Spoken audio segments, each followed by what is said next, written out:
Welcome everyone to Chasing Tents, and welcome to this part 2 of the deciphering of the bike upgrades. I know I've got an Aprilia RSV4 RF here, but these kind of upgrades go for any motorbike. Now, if you haven't seen part 1, I quickly went through the upgrades all around the bike, all right, all around the bike. This time, I'm going to talk about the same upgrades, but in a bit more detail. I'm breaking the videos up in parts because of people's attention span, frankly.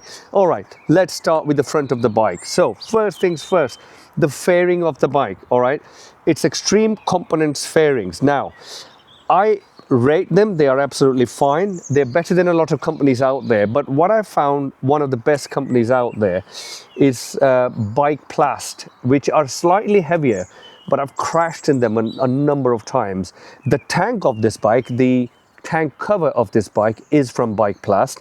Everything else is Extreme Components. You can go get yourself Extreme Components from Italy. Bike Plast, I think they're on eBay. They are fantastic as well. And I think Moto XB Krabby, I think one of my friends who owns a company called B Fast Shop, they sell them as well, so they are great as well.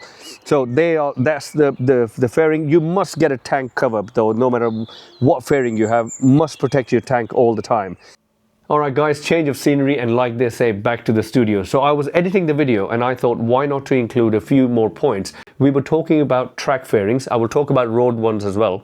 3 things you need to look out for. First of all, what kind of fairings you're going to buy. You can buy carbon Kevlar, you can buy plastic fiberglass mixture, and you can buy fiberglass on its own. You shouldn't worry about the weight because it is not unsprung mass. It is, I mean, in terms of mass, I can reduce 5 kilos here, which could help as well. But it's all about, it's not rotational mass. So don't worry about the weight too much. What you need to look out for is, number 1, the fairing should be broken into many bits, many parts. So if you crash, you're not replacing the head and the side and the tail unit because it's all part of the one unit. This Extreme Components fairing is broken into many bits, many parts. So I'm not saying buy this one, just look out for the ones where it's broken into different bits. Secondly, you need to look out for a fairing which is from the bottom. The bottom fairing is V-tapered. Now mine one has got flat bottom and then it's a V. So it's a bit more like that, not slightly flat at the bottom and a V taper. The reason I say that, at the beginning of my track days, I used to lean quite a bit, dangerously too much lean, which is a very amateur thing to do, to be honest.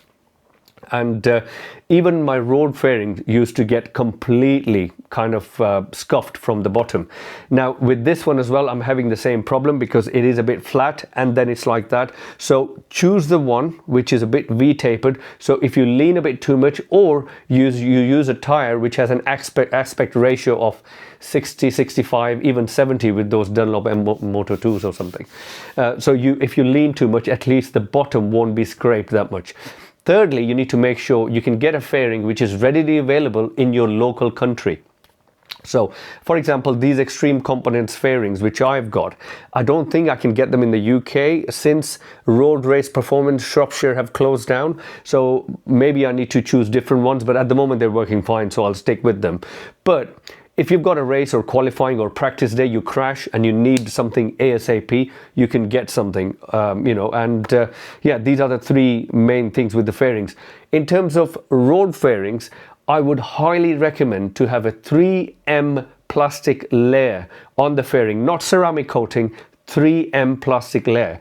Not only that protects you if you ride on the road with stone chips and stuff, it also will protect you from gravel rash. When I had the road fairing, and I did a few track days with the road fairings. I went Portimao, Almeria, Jerez. I even, I think got a 3rd position in a fast group in Jerez. So I was doing some decent pace with number plates, indicators, headlights, except the mirrors.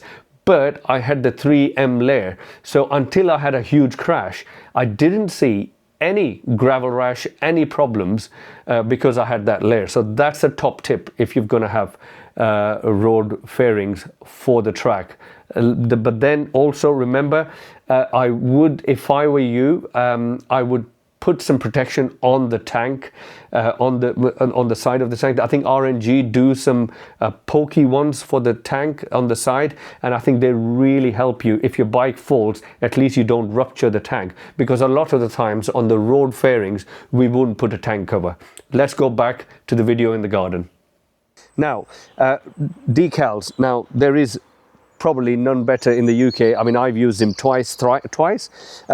Sublime Design, Dell in the UK. Even if you're not in the UK, send them your fairings, or if you can't take it to them in St Albans, you can send them your fairings and they will do the decal job. I mean, I've crashed again after doing my decal, so what can you do? But it is what it is. The bike isn't perfect, but for me, this is perfect. Okay guys, a few more pointers on stickers and liveries. Now, if you are going to give your own logos to the livery or sticker company, make sure they are good quality, which means if you enlarge them, you can even see that on your own computer screen. If you enlarge them, they're not pixelated, because if you are going to give rubbish logo to the sticker and livery company, no matter how good their printers are or their glossy sheets are, your kind of printout is going to come out pixelated. I made sure that I made all my stickers. I made this mistake on the first time I did it, but on the second time I made sure they were all kind of 4K. You can enlarge them without any pixelation, so very important. It could be a Kropovich, AGV, your own YouTube channel or your own company's logo. It needs to be good quality before you send it to the livery company. Now, a lot of the times the livery company will ask you what kind of design you want. You can give them your design, your ideas, but they are quite, I mean, especially Sublime Designs, they were quite clever. They sat with me for a few minutes and we chose a standard design. I didn't go all crazy. I'm quite simple when it comes to designing. Anyway, secondly, if you are going to buy fairings, say aftermarket fairings, track fairings, and they are gel coated, I would get them professionally painted. It might cost you 200 to 400 pounds, but get them properly painted, or do a good quality rattle can job, because the gel coating has got uneven surface. You can get bubbles. You can even get the movements of the sticker. Sometimes. Now, one thing I wouldn't recommend, getting your livery sorted and going straight to the racetrack. Just like a GoPro mount, sticky mount. When you put a GoPro mount, you give it a few hours to set. Do the same thing with your livery. Give it a few hours to set, then it won't move. I made this mistake on the first time in 2020 when I did the livery. I went straight to Silverstone and my stickers slightly started to move because I didn't give them time to set. If you've got glossy carbon fiber fairing, that's absolutely fine. Stickers go really well on that. But like I said, give it time to set. All right, next thing, race seat. This race seat, I know race seat is something quite simple, but let me tell you, I have seen so many ugly seats with nothing here. This is a company called Bikers Racing, Bikers with a Z, in Stoke-on-Trent. And you send them your seat without a foam and they'll put an amazing quality race foam on it. I absolutely love them. All right, let's move to the screen. MRA screen. Guys, I've tried WRS, I've tried, oh my God, what else have I tried? Double bubbles from, I don't know, so many different companies. This has got such a flex. The amount of times I've crashed this bike, and the screen from MRA has got so much flex that it's protected my I2M dash. Okay guys, a little bit more on screens and it will make a lot of sense, and I will relate to a kind of parts mindset kind of a thing as well. Now, I've used a number of screens, like I said. MRA has been good because it does two jobs. It protects my dash. Dashes these days are expensive. Aim dash, Star Lane, I2M, you name it. So it does protect the dash. It's got a lot of flexibility. What I've noticed with a lot of screens, you crash and they break into 5 or 10 different pieces. You are not a race team. I'm not a race team. We don't have multiple screens sitting in our trailer, our van, our motorhome. So you're probably going to have one extra screen as a racer, or if you're just a track day enthusiast, you're not going to have an extra screen. So you've got to make sure you've got something robust, flexible, protects your dash, and it's not very expensive. And from a mindset point of view, which I said earlier, it's readily available. So that's why I thought I'll mention this point. I think MRA is a German company. They do a lot of work with the space shuttle coatings of the windscreen of the space shuttle, someone said to me as well. And one more intriguing thing, every screen, even if it's a track day screen, they provide a silicone tubing for the screen. So for that sharp point of the screen. Now, once I went to Aragon circuit and one guy saved a high side, but sometimes you hit your helmet on the screen or your neck. This guy slashed his neck from the screen. So this MRA company gives you that silicone tubing, so it's not very sharp. So if by chance you save a high side and you hit your neck or chin or whatever, at least you're not going to get a gash or blood coming out or something. I know it's a very intriguing, different point, but I thought I'll include that in it. Let's go back to the garden. BST carbon wheels with ceramic bearings. Now, everyone knows carbon wheels are fantastic. I've done detailed videos on them. These are with ceramic bearings. If you are going to buy carbon wheels, any carbon wheels, all right, I'm not partial to any company, make sure you buy them with ceramic bearings. A little bit of money, but trust me, the wheels just spins and spins and spins. These bearings, ceramic bearings, have got such a long life. Now, I mainly choose this particular old school design of BST because the most amount of R&D has been done on this design and it's solid. And I've crashed on it 3-4 times and I've checked it, x-rayed it, nothing is wrong with it. Absolutely fabulous. Okay, now, do you really need carbon fiber wheels in your life? Maybe not. But let me tell you, okay, even if you've got forged aluminium wheels, OEM, they're absolutely fine. In this same room in 2020, in lockdown, I weighed magnesium wheels, cast aluminium, forged aluminiums, OZ, Marchesini, OEM wheels. I did all the wheels, and to be honest, Aprilia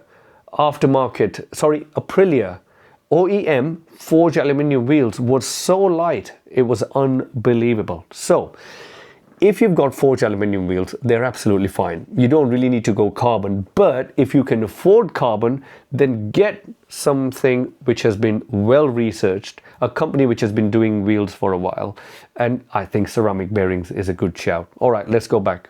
All right, next we've got is Pirelli SC1 tires. I've done tire videos, you can see that on my channel. Great. If you want to have a good front slick, is SC1. Okay, a little bit on the tires. Now, if you are an out and out track day guy, you're a racer, you're going for lap times, SC1 Pirelli slick is a great option for the front. If you are a guy who rides on the road, takes the same bike to the track, I would say Dunlop Sport Smart TT are absolutely fantastic. I've recently had them on my Suzuki GXSR 1100. Even on the road, they feel epic. I do think they are really, really good. Öhlins front forks. Now, these are FGR Öhlins front fork. If I can bring the camera here, you will see clearly that these are race suspension. So this is the FGR 165. They were made for Aprilias between 2009 and 2016. After that, they don't fit, and they don't fit on the Showa tubes as well. Okay, let's talk about race suspension. It could be Maxton, it could be K-Tech, it could be Öhlins, whatever. Okay, if you are someone who goes for track days, sometimes you don't really need race suspension because you need to service them more, you need to look after them more, and they are complex and stuff. But if you are an out and out racer, then get what your budget can allow you. Now, what I need to tell you something, all right? So I went to OMG Racing, spoke to team principal Paul Curran before all my race suspension. He told me, because they were running super stock Suzuki GSXRs with Billy McConnell at that time.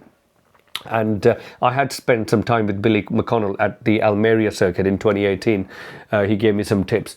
So Paul Curran, who was a racer before, he knows a lot about bikes and setup and everything, and he is a team principal. All he told me is, Abby, get your springs sorted for your weight and go to a proper suspension person who can really sort your existing suspension out. If you've got a road bike, you need to realize your bike is set up for you, maybe a pillion, a heavy pillion, or you, a heavy you, a lighter you. It's for a lot of situations. So if you are going to do regular track days, you can get your springs looked at, ratings and all sorts, and get it set up properly from someone who knows what they're doing. I think with me, as I crashed more, every time I crashed, I went for some upgrade, an upgrade, and then an upgrade. And I got these race Olins in the front from a Polish racing team. I think they raced in the Endurance Championship, 8 hours of Suzuka, if I'm not wrong. And normally they are 2,900 euros. I got them for 620 euros. So they were a bargain. Even my carbon fiber wheels were quite cheap secondhand. So I don't spend a lot of money. I always look for bargains and then I buy them, except for the Olins TTX. You will see in the end that I paid full price, bloody hell, £1,200. And even you don't need that. Paul Curran told me, just change the spring, mate, and you'll be fine. And you need to also look at yourself, to be honest. If you are someone who's going from a novice group to an inters group to just about going to the fast group, do you really need to spend a lot of money on top of the range suspension? First, get your coaching right, get your skills on point, and then you can look into all these things. 3 things if you're going to have. You need good brakes, you need good tires, you need good suspension on your bike, all right? A lot of the upgrades on this bike, you don't need carbon wheels.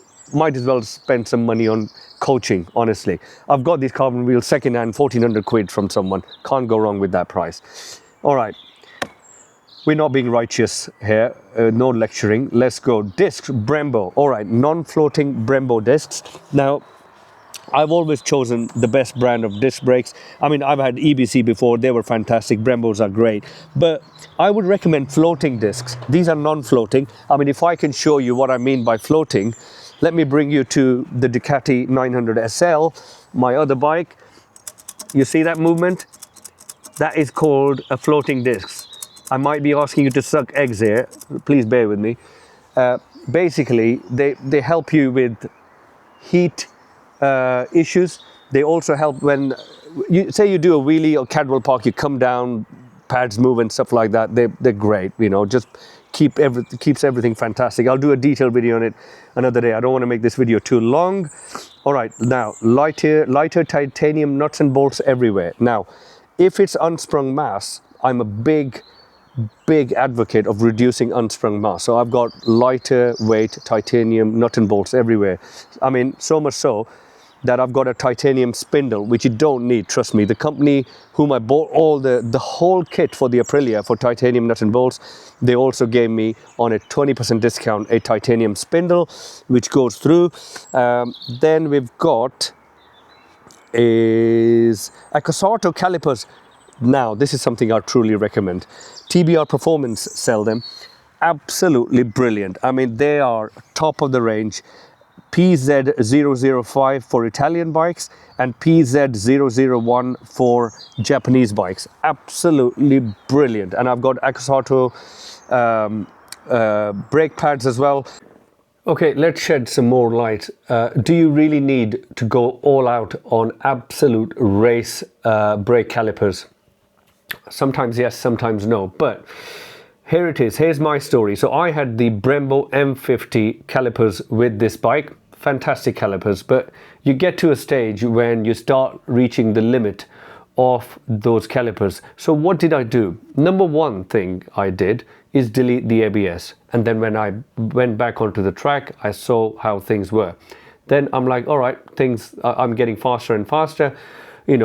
Heat issues, what else can I do? I went for ventilated titanium pistons from a company, from Bike HPS. I did that for a while, fantastic, no problem. Then I changed my pads to a really good quality pads, the Brembo Z04s, which gave me a lot of confidence. It's when I went to endurance racing, is then I changed it to a proper race caliper.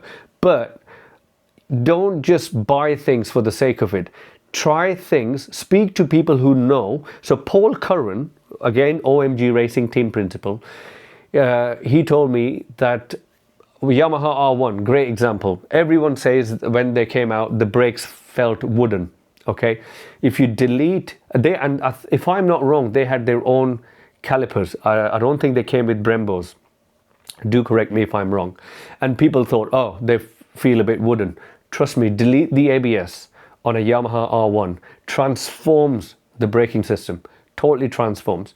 So that's what I'm saying. So start with small steps and then move on to the big one. However, if you've got a road bike and you take your bike on the road and you take the bike on the track, I wouldn't recommend deleting the ABS. All right, I'll tell you why. And I wouldn't put race only pads in the calipers. Number one, sometimes race only pads can take a little bit longer to warm up. The road and race or road only pads warm up quite quickly. So you leave your house, you reach a roundabout, you're very excited, and you brake hard. Sometimes the race only pads, don't give you the immediate response. Then it's the insurance point of view. If you have a crash and the claim is big and you've had a motorbike solicitor involved, you've got the police involved, the forensics are involved, stuff has gone pear-shaped. If they notice your slide, and I know I'm getting real deep into it, but these things do happen. If they look at your braking and the tire doesn't show that it's got ABS, they can actually null and void your insurance, so you won't get a penny. Or if you had a medical claim or whatever, it's all going through insurance, things can go really bad.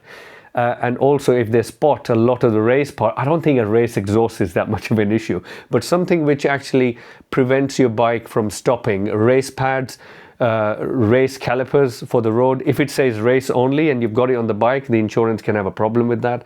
ABS is a big one. They can, they expect you to have an ABS on the road. If you've got an ABS bike, I've got a few old bikes and they don't come with an ABS, so no big deal.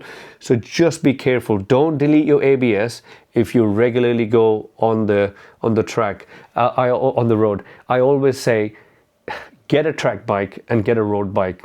At least 2 bikes should be in the garage. All right, let's move back to garden. Yes, you can buy top of the range Brembo, but you might spend a bit more money. But these, I'm a very, very hard braker. This is a 178 bhp bike. There's lots of 200 bhp bikes out there. Where I make my lap time or where I gain time is through braking. And I truly, truly love this braking system. I've deleted ABS, of course. Brake pads. Now, I've tried EBC GPFAX. I've tried Vezra. I've tried SBS dual sintered. I've tried Brembo Z04s. Now I'm Accossato racing. Now, I try to normally use pads. Like Accossato have done a lot of R&D with their own racing pads. I was a long time a fan of Brembo Z04s, but they got very expensive. What you need to choose with brake pads is something which have been bonded in the right manner, which don't produce a lot of brake dust, because that brake dust goes everywhere. Believe it or not, even in your forks and stuff, I've been told by a really, really clever chap. All right, so I would recommend, if you are a proper track day enthusiast, if your budget is fantastic, Brembo Z04s or SBS dual sintered, or I would say EBC GPFAX and Vezra pads are absolutely brilliant. Accossato is great as well, but I've got the calipers, so that's why I've got them. All right, now, Hell braided brake lines. This is something quite common. The bike actually comes with braided lines anyways, but I've had some made by Hell. Okay, a little bit on ABS and brake lines. So a lot of people, what they do, and I did the same as well, they delete their ABS, but everything remains the same. So you press the lever, the signals through the lines goes through your ABS pump, which is null and void now because nothing's happening, but it's all complex, and then it goes to your calipers. I then went to Hell and got direct lines made, so I press the brake lever, the pressures, the signals go directly to the calipers. So that's one thing. If you are going to have a track bike or you're converting your road bike into a track bike, you're going to delete the ABS, make the pump null and void, pumps away quite a bit as well, and just have direct pressures going into your calipers, and have the right master cylinder for your calipers, which we'll talk about in a sec. Wheel axle protection from Melotti. This is quite interesting, and I mention this a lot because I'm a big fan of crash protection everywhere on the bike. This is basically Melotti crash protection made of very strong metal. I've done a video on this ages ago, 5 years ago. The nut is part of the crash protection. When you've got a plastic or a polymer crash protection here, when you have a crash, it fades, all right, in a crash. And then obviously this part gets damaged, which is a lot of money from Öhlins. This doesn't fade because it's metal. It doesn't. I mean, I've had 3 low sides on this, 3 low sides, and look, it's still there, and it's fantastic. And the nut is based, and the nut is part of it, so you might save a few grams. Yeah. All right. Now let's move to top of the bike. All right, this is quite important. Top of the bike, lever protector from ARP. Now, lever protectors can be from any company, but what you need is something which is a bit adjustable. So these are ARP, and I've got ARP. I believe they are a Slovenian company, and TBR Performance sell them. I got 15% off on them, so I bought them together. So ARP clip-ons and ARP brake guards, and then we move on to I2M dash. Now you can have a number of lap timers. This is quite an expensive bit of kit. You honestly don't need it. Once again, you can spend your money on coaching, tires, suspension, brakes, but I mean something like, I would say, I mean this is fabulous if you can afford it. You know, AIM is brilliant. I'm a big fan of AIM because they've got a AIM Solo. They've got a YouTube channel that teach you how to get most of your telemetry. Whereas I2M, I've looked into the telemetry learning and marrying it with a GoPro. You really need a degree in race science to understand this. Maybe I've not spent too much time on it, but I love this dash. I truly do. But when it comes to marrying the telemetry with the GoPro footage or learning my telemetry, I do have other apps I use. Track Day Genius is a fabulous app. All right, next thing. I've had a Starlane dash, and I've had an AIM dash as well, a very expensive piece of kit.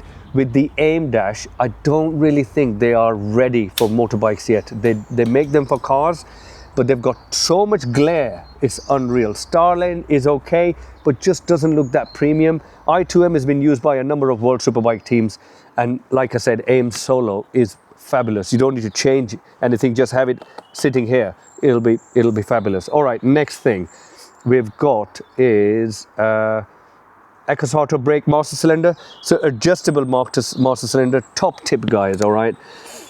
If you're gonna buy a master cylinder, all right, let me give you an example. I think Brembo M50 calipers were very, very common. You know, great calipers on a lot of superbikes, and a lot of people just went, oh, I'm going to buy an RCS Brembo 19. But if you speak to Brembo recommend RCS 17 for those particular calipers, and I think even Brembo M4s as well, if I'm not wrong. So you got to have the right master cylinder, which marries with, which sends the right pressures, the right, you know, signals, pressures mainly, to your calipers. So this is an adjustable one. All right, so standard top clamp on this bike. I know there's a lot of people out there who buy aftermarket top clamps. Nothing wrong with them. I've kept this standard OEM. It's got the limited edition plaque on it. I don't mind it. I've still got the key. Honestly, I could have the button, but I like to lock my handlebars if I leave the bike somewhere on track. All right, as we're talking about clamps, I mean, what I was talking about was just the top clamp, which is, you know, some people have a spider one, a black one, or a fancy one. Mine just says limited edition. I quite like that, and I just kept it up. But then there is another thing called a triple clamp. Now, I'll be honest with you, I don't understand the ergonomics and the science behind that yet. I haven't invested into it yet because I would like to speak to someone who can educate me on that. If you are at that stage of your racing journey, I wouldn't even say track day, I would say racing journey, where you understand the benefits of a triple clamp, then go for it. But I don't have that because I am still learning. I think we're all learning. So there's one thing I would really like to learn about my bike, or bike in general, is how ergonomics if changing something, how does that affect something else? And I think I'm going to go for some suspension courses and a few other courses to just understand that. But if you're going to look at a triple clamp, make sure you know how to set up your bike and how it affects everything. I thought I'll include that. Let's move back. Jet Prime. I think in the previous video I said WRS, but Jet Prime switches. Absolutely love Jet Prime switches. Really good quality. All right, let's talk about race switches, really. Do you really need race switches? Let me tell you, I have seen some really fast guys who've only had the race switches on one side, and on the other side, because it's only a start on-off switch, they've kept that OEM. What you can do, I mean, like I've done, I've kept all my OEM equipment, headlights, indicators, everything, even what I damaged in a crash, I bought ones from eBay and put them really nicely in a bubble wrap. So then you can buy a whole kind of suite of aftermarket switches. I would stay away from, no disrespect to anyone, homemade 3D printed switches. Some are great.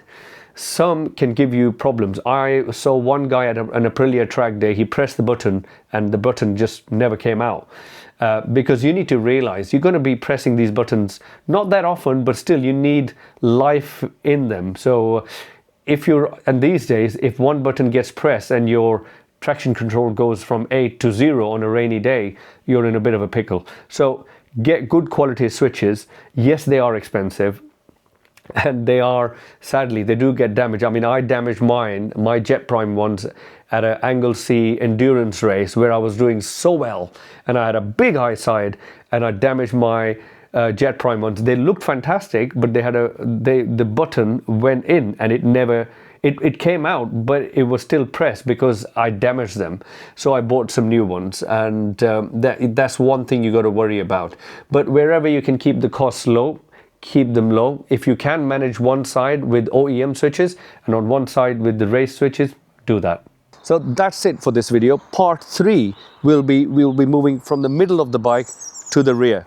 All right, guys, I wanted to keep this video short-ish because people's attention spans are depleting. Mine is recently, so I've kept it short, but do watch part 3. But once again, I want to say something which I said in part 1 as well. I dedicate this 3-part series to my good friend Gogo Gomez, who is no more with us.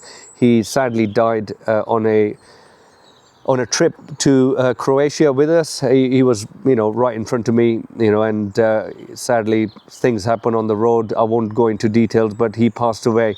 And he did all the work on this bike. Everything you see, except deep mechanical stuff, everything you see, every time I crashed, he repaired this bike.